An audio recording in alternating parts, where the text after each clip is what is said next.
I stared at my reflection in the bathroom mirror, gently touching the fresh cut running from my left temple to my cheek. Sarah had gotten me good this time, the crystal vase she'd thrown leaving a deep gash that no amount of concealer could hide completely. Sophia. Mom's sharp voice came through the door. You're going to be late for school pictures. Have you covered it up? I'm trying, I called back, dabbing more makeup over the wound. It stung, but not as much as yesterday when it happened. The bathroom door burst open. Sarah, my older sister and my parents' golden child, leaned against the doorframe with that familiar smirk. Still can't cover my artwork, little sis. I stayed silent, focusing on my reflection. At 16, I learned that responding only made things worse. Sarah, 2 years older and infinitely more favored, had been marking me since we were children. It started with pinches, escalated to pushes, and now, well, the vase was just her latest creative expression. Girls, Mom appeared behind Sarah, already looking exasperated. Sophia, stop dawdling. Sarah, help your sister fix her makeup. We can't have her ruining the family photos with that incident. Incident. That's what they call it now. Like when Sarah broke my fingers last year, a door accident, or when she pushed me down the stairs. Clumsy teenager. Or when she burned my arm with her straightener. Sisters sharing beauty tools. Sarah grabbed the concealer from my hands. Here, let me do it. I'm better at covering things up anyway. Her fingers pressed hard against the cut, making me wince. Mom watched from the doorway, nodding approvingly as the evidence of yesterday's violence slowly disappeared under layers of makeup. Remember, Mom said quietly, if anyone asks. I walked into a door, I recited dully, I know, Mom. The drive to school was tense. Dad had already left for work, conveniently avoiding another morning of pretending everything was normal. He perfected the art of absence whenever Sarah's incidents occurred. In the school parking lot, Mom turned to face me, straight to the photographer, then class. No talking to counselors today. I nodded, remembering last month when the guidance counselor, Ms. Martinez, had started asking too many questions about my accidents. Sarah had made sure I learned my lesson of getting adults involved. The school gymnasium had been transformed into a photo studio. Students lined up in their best outfits, practicing smiles and fixing hair. I kept my head down, letting my long dark hair partially cover the left side of my face. Sophia Bennett, the photographer, called. He was new this year, not the usual local guy who'd photographed our family for years and knew better than to ask questions. I sat on a stool, arranging myself carefully. The photographer, a man in his 40s with kind eyes, adjusted his camera. Can you move your hair back, please? He asked. We want to see your beautiful face. Reluctantly, I tucked my hair behind my ears. Through his viewfinder, I saw his expression change. He lowered the camera slowly. Hold on a moment, he said, reaching for his phone. I need to check something. Panic rose in my throat. Please, it's nothing. I just had an accident. He looked at me steadily. I've been a forensic photographer for 20 years before switching to school portraits. That cut, it has a distinct pattern I've seen before. From thrown objects, usually crystal or glass. My hands started shaking. Behind me, I could hear other students shuffling, waiting their turn. I walked into a door. I whispered, but my voice cracked. He picked up his camera again, but instead of taking my school photo, he took several close-ups of the cut, barely visible under the makeup. No, he said quietly, you didn't. And I'm guessing this isn't the first time, is it? Tears welled up in my eyes, causing the concealer to run slightly, revealing more of the angry red line beneath. My sister. I started then stopped, years of conditioning kicking in. The photographer nodded, understanding in his eyes. You don't have to say anything else.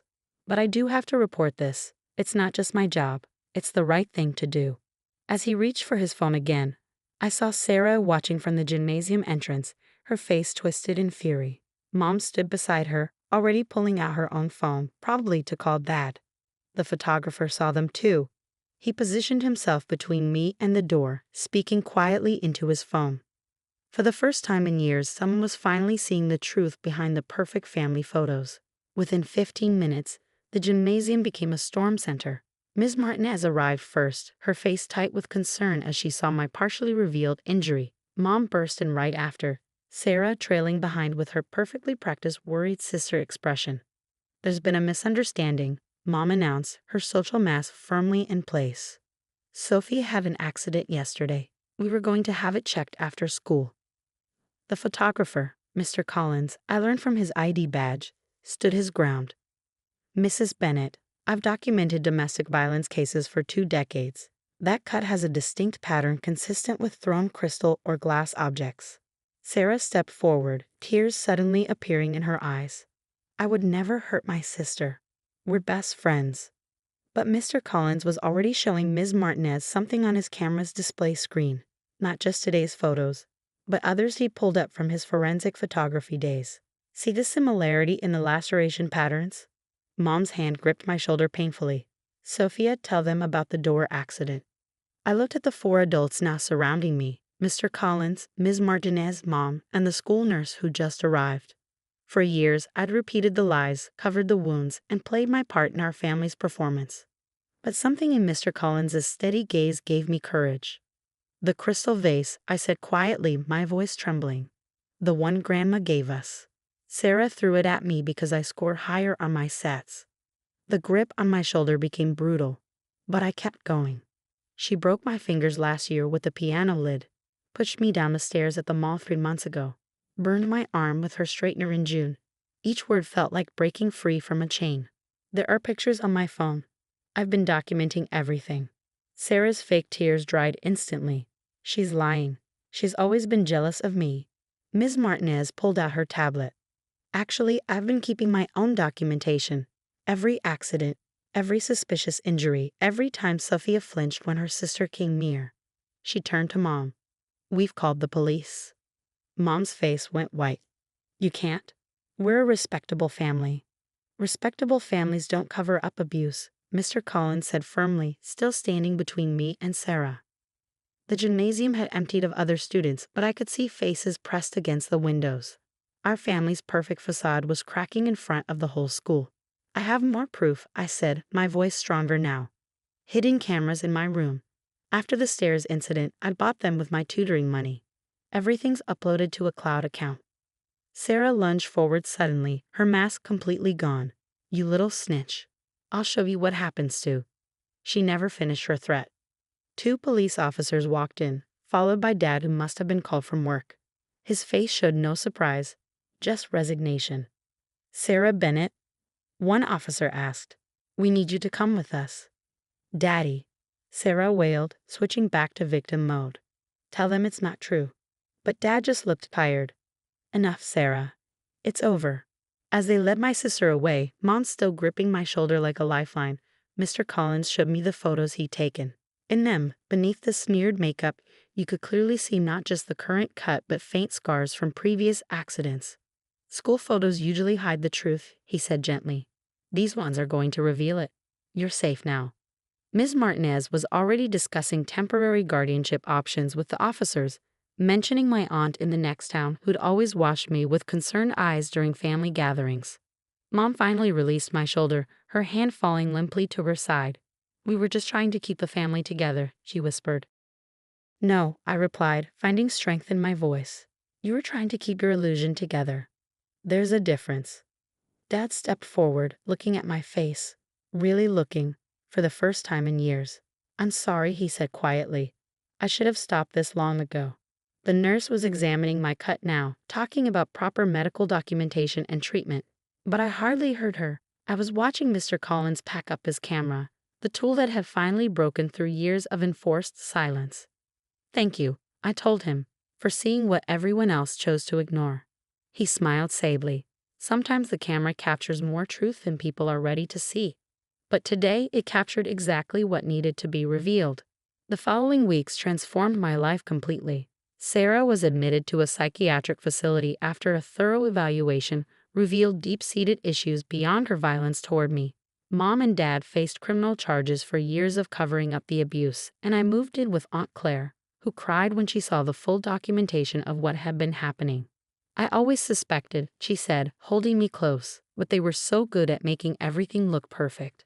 The school became a surprising source of support. Students who had once whispered about my clumsiness now came forward with their own observations. Emily, a girl from my chemistry class, shared videos she'd taken of Sarah threatening me in the hallways. The basketball team captain admitted he'd seen Sarah push me down the stairs at the mall, but had been too uncertain to report it. Mr. Collins's photos became part of the official investigation. He testified at the hearing, his expertise as a former forensic photographer lending weight to the case.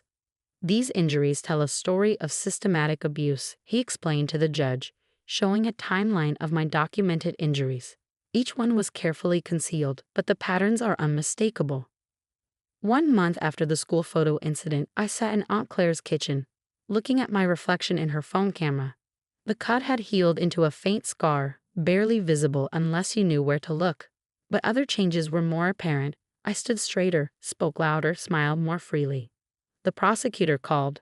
Aunt Claire said, setting a mug of hot chocolate in front of me. Sarah's doctors recommend long-term treatment.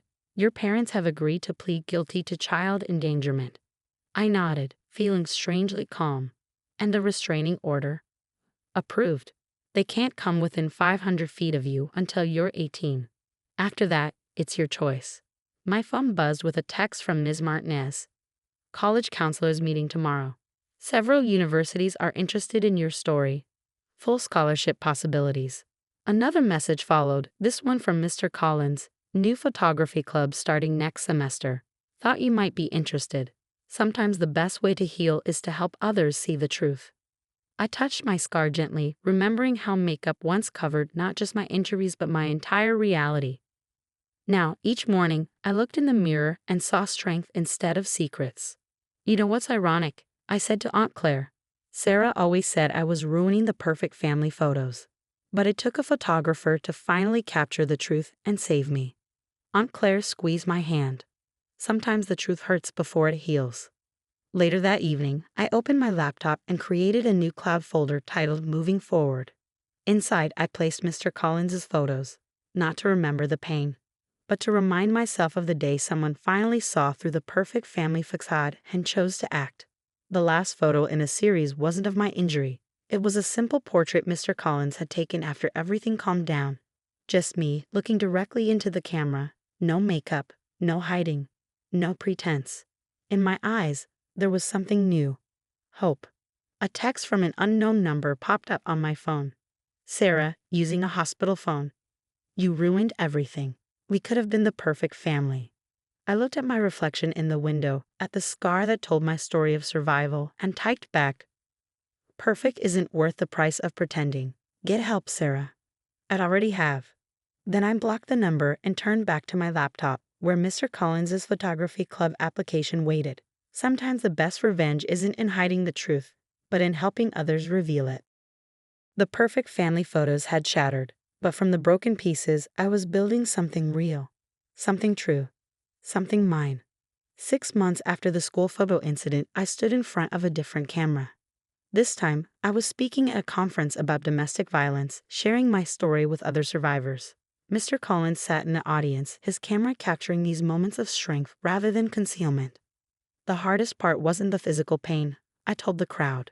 It was the silence, the makeup, the perfect family photos that hid years of abuse. But now I know, sometimes it takes just one person to break that silence. The changes in my life had been dramatic but healing. Sarah remained in treatment, her doctors discovering years of untreated mental health issues beneath her perfectly maintained exterior. My parents, facing the consequences of their choices, had been sentenced to community service and mandatory counseling. But the biggest changes were within me. Sophia, Ms. Martinez called out after my speech. The scholarship committee is here. They'd like to meet you. I smoothed down my blazer, no longer hiding behind long hair or layers of concealer. The scar on my face had faded to a thin line, a reminder of survival rather than shame. The committee members were from several prestigious universities, drawn not just by my academic record, but by the advocacy work I'd started. The photography club Mr. Collins helped me establish had evolved into a student-run organization documenting and preventing abuse. Your project behind Perfect Pictures is remarkable, one committee member said. Using photography to help other students recognize and report abuse, it's making a real difference. I thought about the 3 students who'd already come forward, their own stories of hidden violence brought to light through our work. Each time Mr. Collins helped document their evidence, turning his expertise toward protection rather than just exposure. Aunt Claire waited for me after the meeting, beaming with pride. Living with her had shown me what real family support looked like. No masks, no forced perfection, just honest love and acceptance. "Your mother called," she said quietly as we walked to the car. "She's been attending her counseling sessions. Wants to know if you'd consider meeting with her in a supervised setting." I considered it, touching my scar thoughtfully. "Maybe, but not yet. I'm still learning who I am without their version of perfect." That evening, I had a video call with Sarah's therapist. My sister's progress was slow but real, the layers of her own trauma gradually being addressed. "She asked about you," the therapist said. Not in anger this time. She's beginning to understand what she did. I nodded, remembering the last family photo we'd taken before everything changed. All of us smiling, my collar carefully arranged to hide bruises, Sarah's hand gripping my shoulder in warning. "Tell her I'm doing well," I replied, "and that when she's ready to see the real me, not the sister she tried to break, we can talk." Later, I worked on my latest project, a photo essay about survivors. Mr. Collins had taught me how to use a camera to reveal truth rather than hide it. Each image showed strength emerging from darkness, beauty and authenticity rather than perfection. My phone buzzed with messages from the support group I joined. "Your speech today gave me courage to speak up. Thank you for showing us that scars don't define us. You helped me stop hiding."